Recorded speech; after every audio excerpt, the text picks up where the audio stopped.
Hey, what's up, guys? Max Chadwick alongside Dalton Wasserman here doing another AFC East mock draft. Now we're going to do the Miami Dolphins, drafting a full 3 rounds for them, what we would do using the PFF Mock Draft Simulator. And speaking of, you can use the PFF Mock Draft Simulator today to draft for the Miami Dolphins, draft for your favorite team, or all 32 NFL teams if you want to. And if you want to do a full 7 rounds, you can do it as well with a PFF Plus subscription. You can also trade picks and trade players, be fully immersed as the GM of your favorite team. And speaking of, Dalton, I know for a fact that a lot of GMs actually use the PFF Mock Draft Simulator to kind of prepare for the NFL Draft as well. So if you want to prepare like your favorite GM does, use the PFF Mock Draft Simulator today with a PFF Plus subscription. All right, number 12, we got the Miami Dolphins, Dalton. And you said before, trenches, and corners. A couple players here I like, but I kind of am leaning one way. There's 2 players at the top. It's Malachi Starks and it's Kelvin Banks Jr. I am leaning Banks. They need help in the offensive line. I'm with you. If Kelvin Banks ever did fall to them, I'm in. I'm totally in. Yeah, you spread with the the zone run game, with Mike McDaniel, with the scheme, with everything like that, and with his potential as a pass protector. And look, Teron Armstead's getting older. He's got injuries every year. It's hard for him to play 17 games, whether he's there or not. If he's still there, cool, move Banks to the right side, put him at guard, temporarily do whatever. But if you can get that guy as your left tackle of the future in Miami with the way he can run block in that outside zone game, yeah, let it rip. To me, I'm with you. For as much as they need secondary help, we might find that later here. Kelvin Banks, you sprint the card in if you're the Miami Dolphins. And not only that, like it fits a massive need. He fits the scheme beautifully. He might be a top 5 player in the draft the way he's playing. Yeah, if he fell, it's gonna just be because of maybe people think he's inconsistent or what have you. Might be some. I've heard some guard talk with him too. I think he could play tackle in the NFL. I think he could play tackle from what I've seen. I think he's got the highest. I think he used help at guard too, as you can see in the mock simulator. I think he's got the highest ceiling of any tackle in this draft, and that's the big thing. And I just think the fit in Miami might be better than the fit than any other team up there right Even now. If Campbell's available, which he's not, I would still take Kelvin Jr. If Mike, the zone, he's so athletic. If Mike McDaniel got him, let's take Kelvin Banks. Yeah, let's lock it in. That's a sprint. Might be the easiest pick we've done so far. I really think it is. Yeah, that's a sprint the card in. All right, 44 here with Miami. Now I think we start looking at the secondary a little bit. So Darian Porter, one of your guys, Dalton, is available here, one of the top corners in the draft. He's a really good zone corner. I don't hate that at all. Yeah, I don't hate Darian Porter. This guy who's been getting a lot of buzz lately. They run a heavy amount of zone in their defense, don't they? Right? Yeah, Miami's defense. It's kind of a weird thing where they don't, especially in coverage, they don't have like one solid identity. They kind of run a lot of coverages evenly across the board, and they sit middle of the pack. So I'm kind of looking for that identity. But if they're going to be a heavy zone team, Darian Porter's got plenty of experience in that. Matt Campbell's been putting out really good defensive backs the last few years. Saw TJ Tampa last year. We've seen Anthony Johnson Jr. before.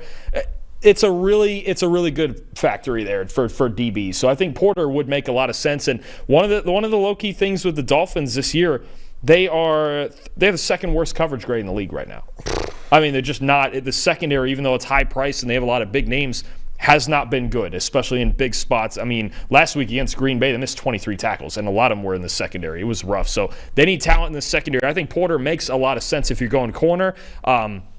Our other options at safety, maybe if there's a Kevin Winston on the board or something like that could help too, but I think they need help in the secondary. Porter would be a good start, though. I don't hate that. He doesn't have the best man coverage grade you can see right there. He's amazing in zone coverage, but the one thing I'll say about him too is that you could play him and press a lot. He's 6'4", and he's a massive corner. And what you can do, this is the part where still having Jalen Ramsey helps you, is you can move Ramsey inside full-time. If you want to sit in a nickel full-time like the Rams used to do with Ramsey, okay, then you have Kendall Fuller and Darian Porter outside. You have Jalen Ramsey inside, who kind of combos as that nickel, third linebacker. He's one of the best run-defending corners in the league. I think Jalen Ramsey's versatility makes this pick a lot more palpable. I think Porter makes a lot of sense here. And like I said, he's a zone corner, but he's a big corner as well. So you can play him a lot in press zone if you want, or even a little bit of press man. I don't love him in man coverage right now, but as a 6'4" corner, I mean, he could really bother receivers at the line of scrimmage. So I think Darian Porter's a good pick there. All right, Dalton, we actually have back-to-back picks to round out our mock draft. Let's go. 98 and 99, right at the end of the third round here. So we don't have to worry about any of our guys getting taken. We could just take 2 players back-to-back here. We took, obviously, tackle already. I wouldn't hate continuing to look at the offensive line and see who's available there. I know Parker Brailsford's available. I don't think they need really a center. And I don't think Brailsford's anything but a center. I don't think he can play guard or anything like that. Agree. And I was going to look at I'm looking at Aaron Brewer's contract situation right now might intrigue me when it comes to this. And you go, it's just he's not a great pass protector, and I know he's a decent fit. Maybe Brewer's the guy you move to guard, but then he's a really small guard, and you're talking about if you have both of them on the offensive line, you're talking about two really small guys, right, up there. Brewer basically is one more year on the contract that they really have to get through because cutting him in this offseason wouldn't do him a whole lot of good as far as the salary cap. I can look at a post-June 1 thing. You could maybe cut Aaron Brewer and go with Parker Brailsford, but then you're taking a chance on a small third-round rookie. Now, I think he does fit the system absolutely. Like a guy I wouldn't take here at this spot or either of these spots is like a Jaden Roberts. That's not going to work. He's too big. That's not going to work here with this. Jaden Roberts needs to go to a gap scheme, powerful kind of team, but something more like Buffalo or something like that, right? So Brailsford is an option, or we look more at defense or even at tight end. Boy, I'll tell you, if Harold Fannin was ever on the board here, that would be the ideal fit too. I don't think he's on the board. I think he's gone somewhere here earlier than this. But no, I mean, I think offensive line makes sense if we had a fit. We already went Kelvin Banks here at the beginning. So this is tough. Is Fannin, has he not been selected yet there somewhere? I don't know. I think he would have been. I think so. That would be a guy I would think about. But let's go back to the overall board, I think, and see. Oh, there's Fannin going to Arizona, killing me. All right, so we have options here. Do you go running back again, even though they're kind of stacked at running back? But it's Jalen Wright, it's Devon Achane, and it's Raheem Mostert, who's getting a little older. Jalen Wright's in there. So you could go with the back. You could go Billy Bowman. I kind of like the Billy Bowman. Billy Bowman is safety, more help in the secondary. There's a really good chance Javon Holland leaves in free agency. Or there's a chance because he's a free agent. He's going to get a lot of money. Yeah, and the problem is they're already paying several other guys in that secondary. They're going to even if they franchise tag him, it might be a problem. Billy Bowman might make some sense if we're really hammering home this secondary and we think Holland might leave. That's actually, now I'm thinking about it more, I think we should take Billy Bowman as one of our two picks. Okay. Here, because they might bring back Holland, but there is a chance that he gets a big bag from somewhere else. I don't have any issue there. Yeah. I don't have any issue there. I think the other spot we could look at is on the defensive line. If we look at some interior guys, as Darrell Jackson from Florida State, I'd be curious who's a little further down there as far as interior defensive linemen. I think they haven't really fully. Your guy. Oh, my God. Take my guy, Pegues. And look, Simeon Barrow's a really good player, too, that they could keep in the area. Yeah, you could. Yeah. Simeon Barrow's low moving costs. One of those two guys. I mean, Pegues also could double as your backup quarterback. No, I'm kidding. But I'm actually not. But I think either of those guys, if you want more of just a pure run stuffer, you go with Pegues. And if you want a guy who might be a little more versatile in Simeon Barrow, they could take from Miami. You want to keep the 1-year hometown kid there because he just transferred this year coming from Michigan State. But Simeon Barrow is a guy that could he's talented. He could really help them. And hell, he wouldn't even have to move stadiums now that I think he'd be playing in the same stadium. That's right. Literally low moving costs. Which one of those two you think? You want to go? Because Pegues, again, I think you're getting is a big, massive run stopper, right? And he's athletic, but he's huge. What is he, 340 pounds, 330? The thing is, though, with them is that they've actually been decent at run defense this year. They are currently, where are they? 6th in run defense grade this year. True, yeah. So I think, and you got chop off the edge. You got some potential off the edge, but maybe an interior pass rusher like a Simeon Barrow. I don't hate that. No, I like that. Or a guy, too. I just want to mention one more. I think we're going to go with Barrow here, but I think Aeneas Peebles might be too low on the board there. I was just pointing him out. Might be a little too low on the board there. I think, is he leading the nation or somewhere close to leading the nation in pass rush grade?